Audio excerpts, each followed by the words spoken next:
Assalamualaikum warahmatullahi wabarakatuh. Apa kabarnya anak-anak semuanya? Semoga kalian selalu sehat dan selalu dalam lindungan Allah Subhanahu wa taala ya. Amin ya rabbal alamin. Nah, pada pertemuan kali ini kita tidak Zoom dulu ya. Hari ini Ibu akan menjelaskan materinya lewat video. Nah, sebelum masuk ke materi, angka lebih baiknya kita berdoa kepada Allah Subhanahu wa taala semoga pembelajaran kita kali ini dilancarkan ya. Berdoa dimulai. A'udzubillahi minasyaitonirrajim. Bismillahirrahmanirrahim. Alhamdulillahi rabbil alamin. Ar-Rahmanirrahim. Maliki yaumiddin. Iyyaka na'budu wa iyyaka nasta'in. Ihdinas syiratal mustaqim. Syiratal ladzina an'amta 'alaihim ghairil maghdubi 'alaihim waladdallin. Amin. Bismillahirrahmanirrahim. Rabbi zidni ilman warzuqni fahman birahmatika ya arhamar rahimin. Amin. Nah, semoga pembelajaran kita dilancarkan oleh Allah Subhanahu wa taala ya. Amin. Nah, pada materi kali ini kita akan membahas tentang kebutuhan dan kelangkaan. Apa sih itu kebutuhan? Jadi pengertian kebutuhan adalah sesuatu yang kita inginkan atau kita butuhkan dan harus terpenuhi untuk memenuhi kebutuhan hidup kita. Nah, bisa kalian lihat di gambarnya ada piramida kebutuhan. Nah, ini hanya menggambarkan sebenarnya kebutuhan itu apa sih. Jadi ada yang paling bawah itu orang sedang terlelap dalam tidur. Nah, tidur juga merupakan kebutuhan kita ya kan. Kalau kita nggak tidur, bisa-bisa kita tidak akan menjadi produktif di hari selanjutnya. Selanjutnya yang kedua di atasnya adalah safety needs, yaitu kebutuhan untuk merasa aman gitu ya. Nah, di situ ada gambar rumah dan payung. Ketika kita punya rumah gitu kan, ketika kita memasuki sebuah rumah atau memiliki sebuah rumah, itu kita akan merasa aman gitu kan. Terlebih juga ketika hujan turun, ketika kita punya payung kita merasa aman karena nggak kehujanan. Nah, itulah yang contoh-contoh atau penggambaran dari kebutuhan. Selanjutnya ada love and belonging needs. Nah, di situ kita ada gambar hati gitu kan. Di situ tanpa kita sadari kita juga butuh akan kasih sayang dari orang tua, kasih sayang dari teman, sahabat dan lain-lain. Selanjutnya di atasnya ada esteem needs. Esteem needs itu penghargaan. Jadi tanpa kita sadari kita juga membutuhkan sebuah penghargaan. Nah, di sini penghargaan sebagai siswa kalian bisa mengikuti sebuah lomba gitu kan untuk mendapat penghargaan. Belajar yang dengan tekun supaya dapat penghargaan, misalkan juara 1 gitu kan, juara kelas dan lain-lain sebagainya. Yang paling atas itu adalah self actualization. Self actualization di sini dalam artian adalah kebebasan untuk mengeksplor diri atau mengaktualisasikan diri kalian gitu ya. Jadi untuk mengaktualisasi diri itu juga merupakan sebuah kebutuhan. Nah, selanjutnya ada jenis-jenis kebutuhan. Nah, kebutuhan ini terbagi menjadi 4. Yang pertama berdasarkan intensitasnya, berdasarkan waktu pemenuhannya, dan juga berdasarkan sifatnya dan juga berdasarkan subjeknya. Nah, berdasarkan intensitasnya, kebutuhan ini terbagi menjadi 3 macam, primer, sekunder, dan tersier. Nah, kebutuhan primer ini merupakan kebutuhan yang paling utama atau kebutuhan yang jika kita tidak memenuhinya gitu, kelangsungan hidup kita akan terganggu. Contohnya apa? Sandang, pangan, papan. Sandang itu seperti baju gitu ya, pakaian. Pangan itu seperti makanan dan papan seperti tempat tinggal. Ketika kita sudah memiliki 3 tersebut, alhamdulillah kita sudah bisa memenuhi kebutuhan primer kita. Nah, setelah kebutuhan primer kita terpenuhi, bolehlah kita lanjut ke kebutuhan sekunder. Apa itu kebutuhan sekunder? Kebutuhan sekunder itu adalah kebutuhan pelengkap gitu ya. Ketika kebutuhan primer sudah terpenuhi, harus dipastikan kebutuhan primer sudah terpenuhi terlebih dahulu ya. Nah, kebutuhan sekunder di sini bisa apa? Contohnya adalah kebutuhan seperti misalkan kalian punya rumah kosong. Nah, kalian ingin mengisi rumah kosong tersebut. Nah, rumah itu kan merupakan kebutuhan primer. Nah, kebutuhan sekundernya bisa kalian isi dengan kursi, bangku, lemari, televisi, radio, dan lain-lain. Nah, itu merupakan kebutuhan sekundernya gitu kan. Karena kalau misalnya kita nggak penuhin, ya nggak apa-apa, karena itu merupakan kebutuhan pelengkap gitu. Tapi ketika kebutuhan primer sudah terpenuhi, tidak apa-apa untuk memenuhi kebutuhan sekundernya. Nah, yang terakhir adalah kebutuhan tersier. Apa itu kebutuhan tersier? Kebutuhan tersier merupakan kebutuhan akan barang-barang mewah atau kebutuhan untuk hiburan gitu kan. Ketika kita sudah berhasil memenuhi kebutuhan primer, sekunder, nah kita nih namanya manusia merasa tidak puas sih gitu ya. Nah, kita pengen memenuhi kebutuhan tersier atau kebutuhan akan barang mewah. Contohnya apa? Seperti handphone mewah gitu kan, mobil mewah, rumah mewah, atau liburan ke luar negeri. Nah, itu termasuk kebutuhan tersier. Nah, selanjutnya ada kebutuhan menurut waktu pemenuhannya. Yang pertama kebutuhan sekarang, dan yang kedua kebutuhan yang akan datang. Apa itu kebutuhan sekarang? Kebutuhan sekarang merupakan kebutuhan yang harus dipenuhi saat itu juga waktu pemenuhannya, atau tidak dapat ditunda-tunda waktu pemenuhannya.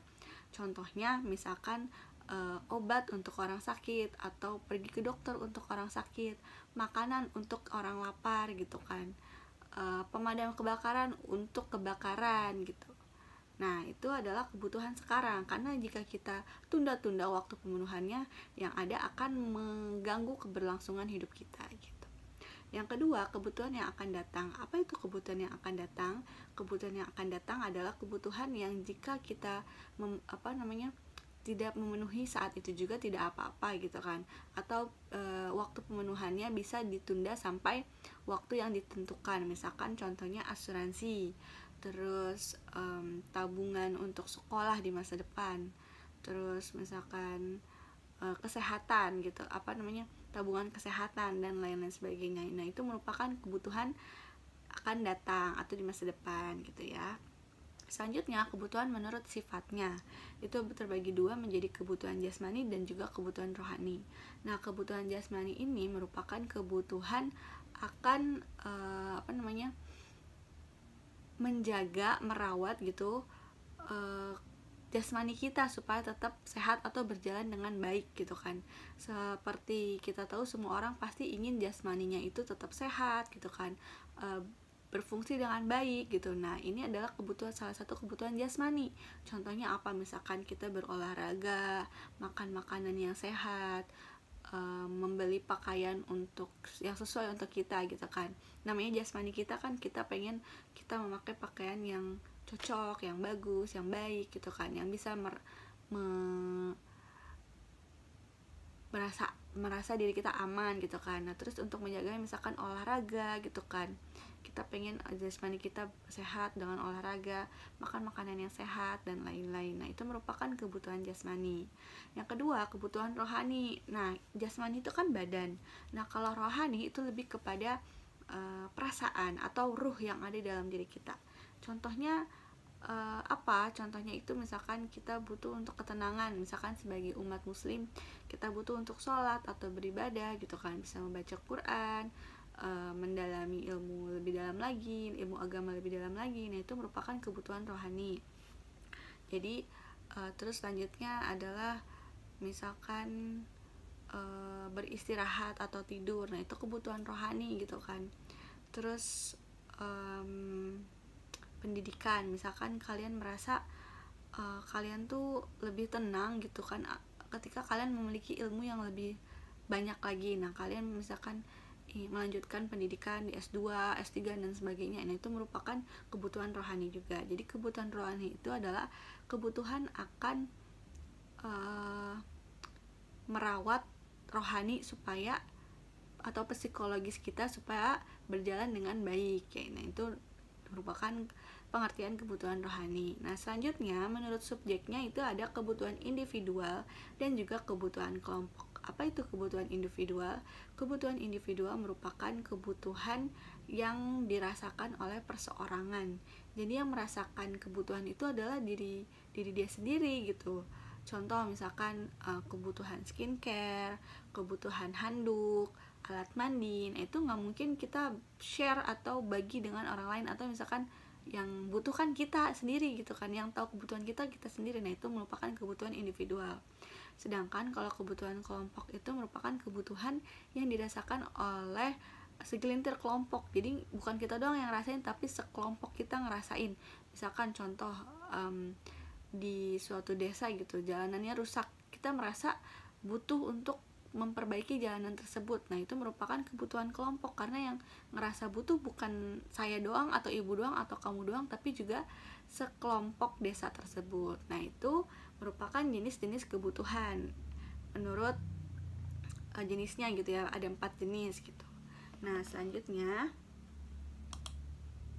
adalah faktor yang mempengaruhi kebutuhan seseorang itu berbeda-beda. Yang pertama fisik. Kalian bisa lihat antara wanita dan laki-laki itu fisiknya berbeda. Otomatis kebutuhan mereka juga berbeda-beda. Nggak mungkin kan laki-laki misalkan butuh skincare gitu, atau perempuan butuh beli bola dan segala macam gitu ya. Mungkin ada, tapi kebanyakan tidak gitu kan. Nah itu merupakan faktor yang mempengaruhi. Yang pertama fisik. Atau misalkan ada yang badannya tinggi dan ada yang badannya pendek, nggak mungkin kan yang badannya tinggi itu pakai misalkan yang ukurannya S atau yang lebih kecil. Nah yang pendek tidak mungkin pakai misalkan ukurannya XL, double XL dan lain-lain. Nah kebutuhan orang itu berbeda-beda gitu, antara berdasarkan fisiknya. Yang kedua berdasarkan ekonominya. Biasanya yang ekonominya lebih besar atau lebih tinggi gitu kan, itu dia kebutuhannya lebih banyak lagi. Contoh misalkan seorang petani dan seorang bos gitu ya. Petani mungkin butuhnya ya sudah yang buat petani bertani aja gitu kan, dan dia biasa hidup di desa gitu. Beda dengan bos gitu yang bergelimangan harta gitu kan, yang mungkin pencapaiannya sudah lebih tinggi, kebutuhannya juga akan lebih tinggi, karena kebutuhan dia gitu sudah lebih tinggi karena dia terbiasa hidup di lingkungan yang perkotaan gitu kan. Otomatis pemikiran dia juga kebutuhannya berbeda gitu, lebih banyak lagi. Yang ketiga adalah pendidikan. Jadi semakin tinggi pendidikan seseorang, biasanya kebutuhannya semakin banyak. Contoh anak SD dengan seseorang yang kuliah gitu.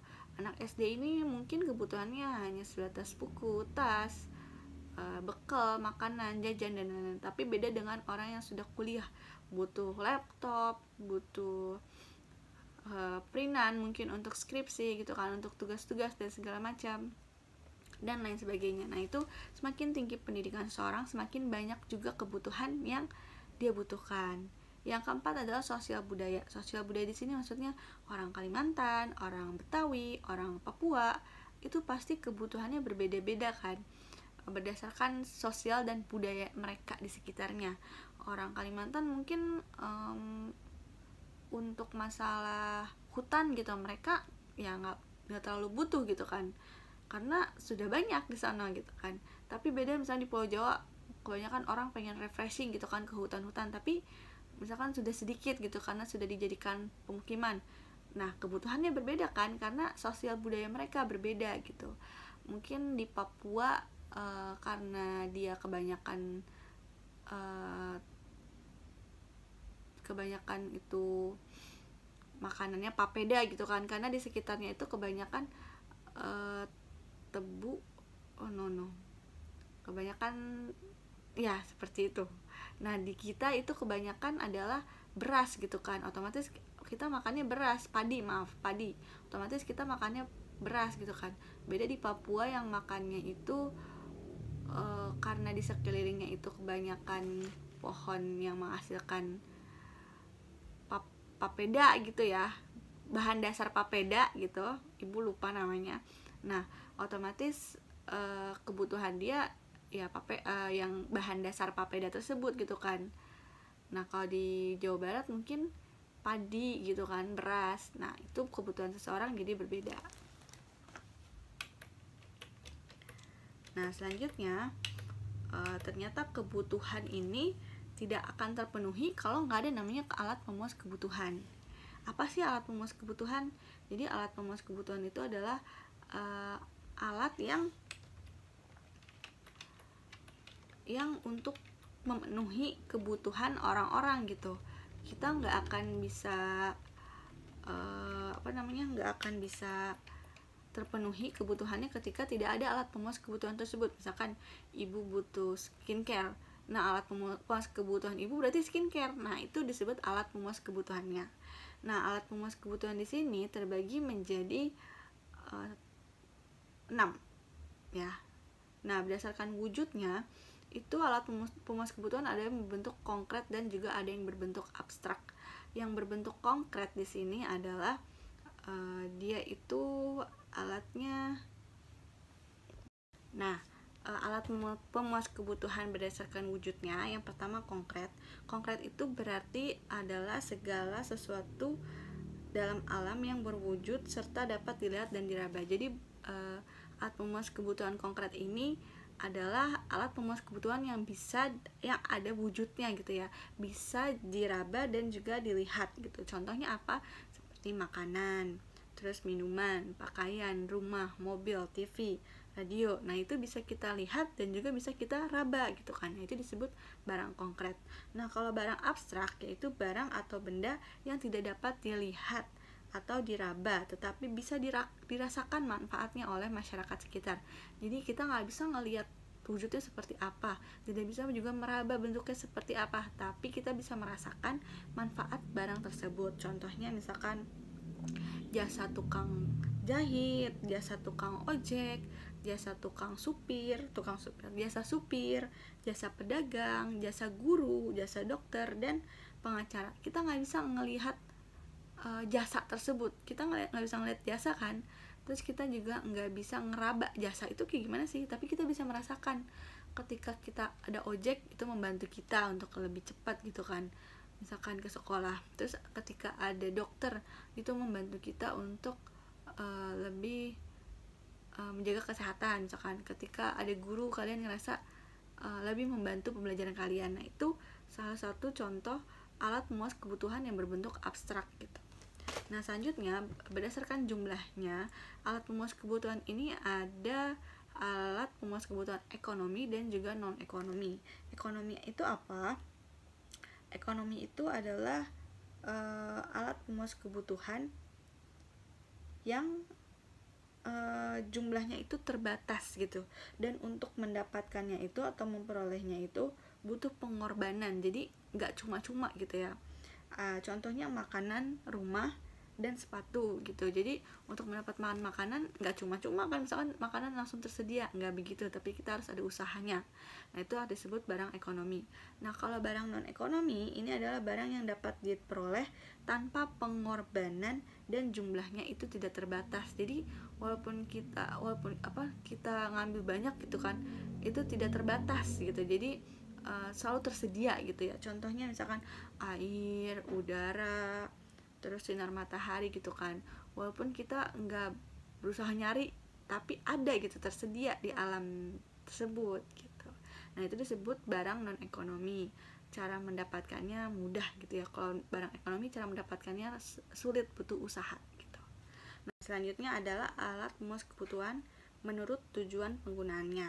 Yang pertama adalah konsumsi, yang kedua produksi. Nah konsumsi di sini adalah barang yang dapat langsung digunakan manusia untuk memenuhi kebutuhannya, jadi bisa langsung kita pakai gitu ya, atau kita konsumsi. Contohnya itu adalah pakaian seragam sekolah, terus kendaraan pribadi untuk kepentingan keluarga. Nah itu bisa langsung kita konsumsi, nggak perlu kita olah-olah dulu gitu ya. Yang kedua adalah barang modal atau barang produksi. Nah, barang produksi di sini adalah barang yang digunakan untuk menghasilkan barang lain dalam kegiatan produksi. Jadi si barang ini tuh bukan kita langsung pakai, tapi barang ini tuh bisa menghasilkan barang lain atau memproduksi barang lain. Contohnya itu adalah mesin jahit bagi penjahit gitu kan. Terus nasi dan lauk pauk untuk pengelola rumah makan. Terus yang ketiga mobil pick up bagi pengusaha dan bangunan. Jadi alat itu tuh nggak bisa kita konsumsi, tapi bisa menghasilkan barang yang bisa kita konsumsi gitu. Nah itu adalah barang produksi atau barang modal. Nah yang ketiga, selanjutnya berdasarkan sifatnya ada barang bergerak dan barang tidak bergerak. Barang bergerak ini adalah barang yang dapat dipindah-pindah tempatnya. Jadi contohnya itu buku, tas, baju, celana, dan kalkulator itu kan bisa kita pindahin kan, baju kita pindahin, buku kita pindahin. Nah, itu disebut barang bergerak. Nah, kalau barang tetap atau barang tidak bergerak yaitu barang yang tidak dapat dipindah-pindah tempatnya. Contohnya gedung, sekolah, tanah gitu kan, pabrik, kebun. Nah, itu nggak bisa kita pindahin gitu kan, dan juga tidak bisa bergerak. Nah, itu disebut barang bergerak dan barang tidak bergerak. Nah, selanjutnya yang terakhir, alat memuas kebutuhan berdasarkan hubungan dengan benda lain. Yang pertama adalah barang substitusi. Barang substitusi itu adalah disebut juga barang pengganti. Jadi dia ini barang kebutuhan manusia yang dalam pemakaiannya dapat saling mengganti. Gimana sih maksudnya? Contohnya beras. Kita misalkan lagi kekurangan beras, bisa kita ganti dengan jagung. Kayu bakar kita ganti dengan minyak tanah. Jadi barang substitusi ini adalah kata lainnya juga barang pengganti. Yang kedua, barang pelengkap. Nah, barang pelengkap ini atau barang komplementer itu juga disebut sebagai barang pelengkap. Barang pelengkap ini yaitu barang yang dapat berguna jika digabungkan dengan barang lain. Jadi kalau misalnya dia cuma sendiri, itu dia kurang berguna, tapi ketika dia digabungkan dengan barang lain, dia menjadi berguna. Nah, contohnya itu bensin dan mobil. Kalau bensin aja nggak bisa maju, kalau mobil aja juga nggak bisa maju gitu kan. Tapi ketika bensin dan mobil disatuin bisa maju. Nah, selanjutnya gula dan kopi. Kita mau minum kopi, nggak ada gula, kurang manis gitu kan. Kita mau ngopi tapi cuman ada gula aja, nggak ada pahit-pahitnya, nggak ada kopinya gitu kan. Terus juga baju dan celana gitu. Kalau baju doang kita kurang pantas gitu kan, kalau celana doang juga kurang etis gitu kan. Nah, akhirnya baju dan celana itu adalah barang komplementer. Nah, selanjutnya ini adalah kita masuk ke tindakan ekonomi. Jadi ketika kita ada kebutuhan dan kelangkaan, itu juga masuk ke dalam kegiatan ekonomi. Nah, yang pertama ini kita bahas tindakan ekonomi. Apa sih itu tindakan ekonomi? Jadi tindakan ekonomi itu adalah tindakan manusia untuk memperoleh kebutuhan dengan menetapkan pilihan setepat-tepatnya. Jadi tindakan ekonomi itu gimana sih manusia itu memperoleh kebutuhan tapi dengan tekad atau menetapkan pilihannya itu setepat-tepatnya gitu kan. Kita kan suka mikir banyak kebutuhan ini gitu kan, tapi kita suka lupa kebutuhan mana nih yang paling tepat kita dahulukan gitu kan. Nah, itu merupakan tindakan ekonomi. Nah, tindakan ekonomi di sini terbagi menjadi dua, tindakan ekonomi rasional dan tindakan ekonomi irasional. Tindakan ekonomi rasional ini adalah tindakan yang dilandasi oleh pilihan yang paling baik gitu kan. Jadi kita itu memikirkan kedepannya gimana ya kalau kita melakukan tindakan ini, apa yang akan kita dapatkan ketika kita melakukan tindakan ini. Kita berpikir jauh. Nah, itu disebut tindakan rasional, memikirkan sebab dan akibatnya. Kalau misalkan tindakan ekonomi irasional ini adalah menurut perkiraan aja, kayaknya bagus deh, kalau kayaknya bener nih saya pakai milih kebutuhannya ini dulu nih, padahal dia nggak mikirin sebabnya gimana dan akibatnya seperti apa. Yang itu disebut tindakan ekonomi irasional. Seperti itu. Nah, selanjutnya adalah motif ekonomi. Nah, motif ekonomi ini adalah dorongan yang menyebabkan manusia melakukan tindakan ekonomi. Jadi, apa sih motifnya gitu? Pernah dengar nggak? Motifnya kenapa sih dia kayak gitu? Nah, ini motif ekonomi juga sama seperti itu.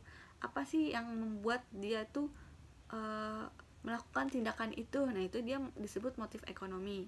Nah, biasanya motif ekonomi ini terbagi jadi 3. Jadi manusia itu melakukan dorongan melakukan tindakan ekonomi itu ada 3. Yang pertama, mendapat kekuasaan ekonomi.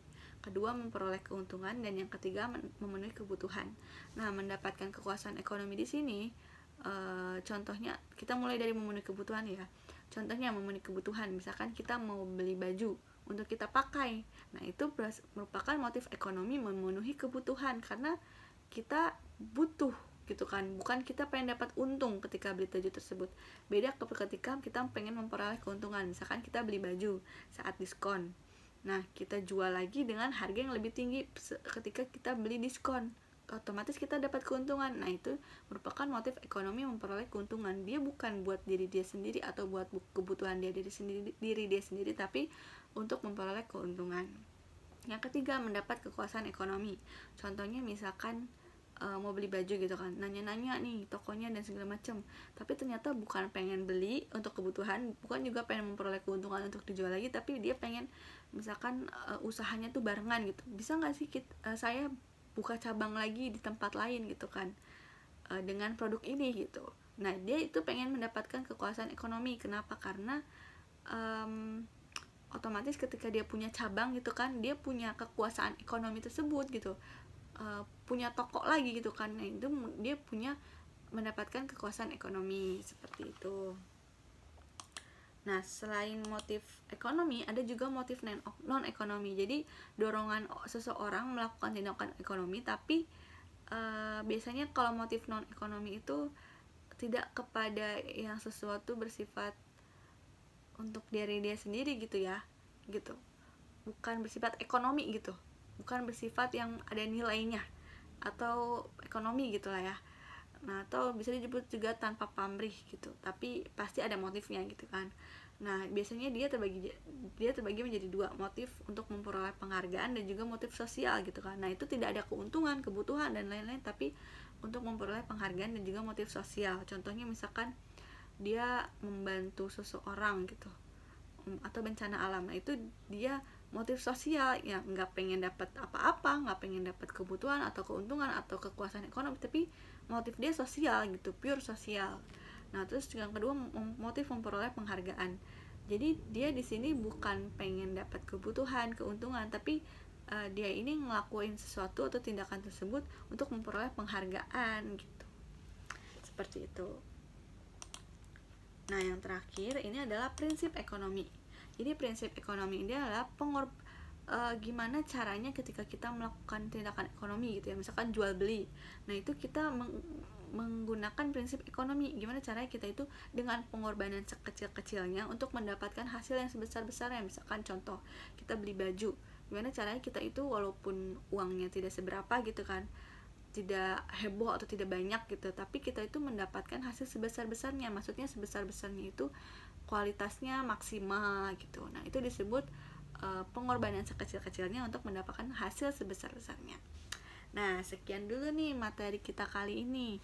Karena kalian sudah mendengarkan penjelasan dari Ibu, semoga materinya masuk ya. Kalau kalian kurang paham bisa hubungin Ibu via Japri. Nah karena kalian sudah mendengarkan materi, silakan kalian mengerjakan soal evaluasi yang ada di web ya. Terima kasih untuk waktunya, untuk mendengarkannya. Sampai di sini dulu, kita akhiri dengan membaca Alhamdulillahirobbilalamin dan doa kifaratul majlis. Subhanakallahumma wa bihamdika asyhadu an la ilaha illa anta astaghfiruka wa atubu ilaik. Amin ya rabbal alamin. Selamat mengerjakan, semoga sukses. Wassalamualaikum warahmatullahi wabarakatuh.